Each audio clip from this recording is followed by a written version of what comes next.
Rasulullah Shallallahu Alaihi Wasallam bersabda, tidak ada yang tersisa dari kenabian selain al-mubasyirat. Para sahabat bertanya, apa al-mubasyirat itu? Beliau bersabda, mimpi yang baik. And they see the sword in my hand. Assalamualaikum warahmatullahi wabarakatuh. Masih banyak nih yang nggak tahu apa itu al-mubasyirat. Jadi kadang wajar saja kalau kita menyebarkan mimpinya Muhammad Qasim. Mereka banyak merespon yang tidak baik sebab mereka belum tahu. Ini dia arti al-mubasyirat. Simak video saya sampai habis.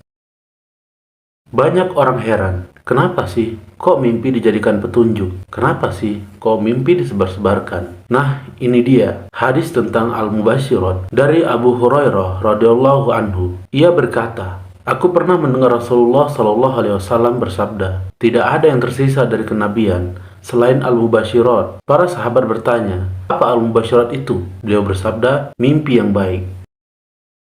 Jadi, Nabi Shallallahu Alaihi Wasallam telah mengisyaratkan kepada kita bahwa mimpi baik adalah al-mubasyirat, dan itu merupakan peninggalan kenabian yang masih tersisa setelah wahyu terputus. Tidak ada lagi yang tersisa untuk mengetahui apa yang akan terjadi kecuali mimpi yang baik ini. Sekarang kita sudah tahu kan apa itu al-mubasyirat.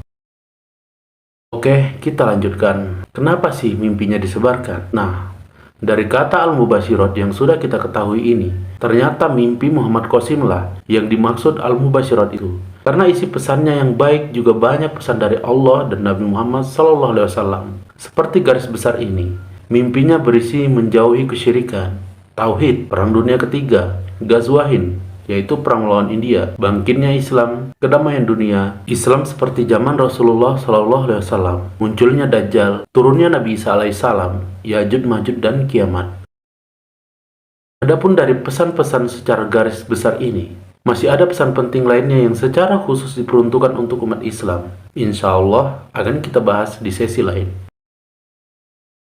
Sekarang, kita umat akhir zaman ini dan al-mubasyirat ini memiliki keterkaitan, di mana sudah disebutkan Rasulullah Shallallahu Alaihi Wasallam dalam hadis bahwa yang tersisa dari kenabian hanyalah al-mubasyirat, dan tentu apa yang dari kenabian itu tentulah tidak bohong. Di hadis lain, bagaimana mimpi ini dikatakan?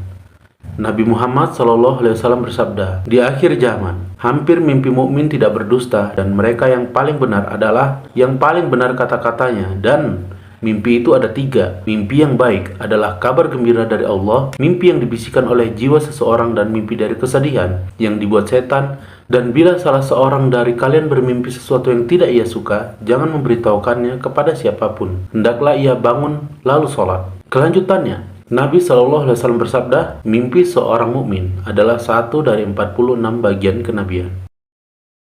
Hadis berikutnya, Rasulullah SAW suatu saat menyingkap tirai dan kepalanya dililit diperban dengan kain karena sakit yang akhirnya menyebabkan beliau meninggal dunia. Lalu beliau SAW bersabda, ya Allah, telah kusampaikan 3 kali. Sesungguhnya tidak tersisa lagi kabar kenabian kecuali mimpi yang benar, yakni mimpi yang dilihat atau diperlihatkan kepada seorang hamba. Hadis riwayat Nasai 1108. Nah, itu dia beberapa hadis soal mimpi. Sekarang kita sudah mengetahui keterkaitan mimpi ini. Kenapa di hadis dikatakan sisa bagian kenabian dan masuk kategori 1/46 bagian kenabian, yang mana dari kenabian tentu tidak bohong.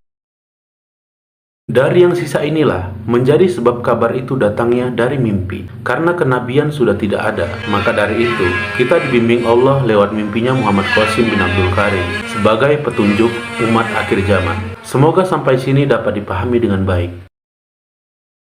Adapun persoalan berjumpa dengan Nabi, ini dia hadisnya. Rasulullah Shallallahu Alaihi Wasallam bersabda, barang siapa bermimpi melihatku dalam tidurnya, maka sesungguhnya dia benar-benar melihatku, karena setan itu tidak dapat menyerupai bentukku. Hadis riwayat Muslim 4206. Jadi sekarang lebih jelas kan, sebab mimpi Muhammad Qasim diyakini benar, yang ia jumpai Nabi Muhammad Shallallahu Alaihi Wasallam, dan mimpinya baik sebagai peringatan dan lainnya. Serta dapat diketahui maksud hadis soal mimpi ini ternyata adalah mimpinya Muhammad Qasim. Lalu, kenapa sih mimpinya disebarkan? Ini alasan Muhammad Qasim sebarkan mimpinya.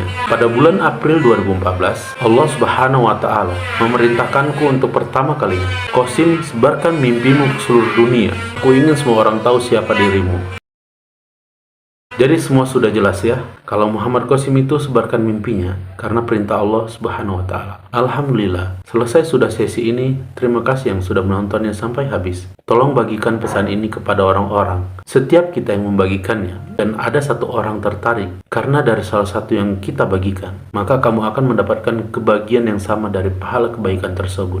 Sampai ketemu di sesi lainnya. Jazakumullah khairan katsiran. Wassalamualaikum warahmatullahi wabarakatuh.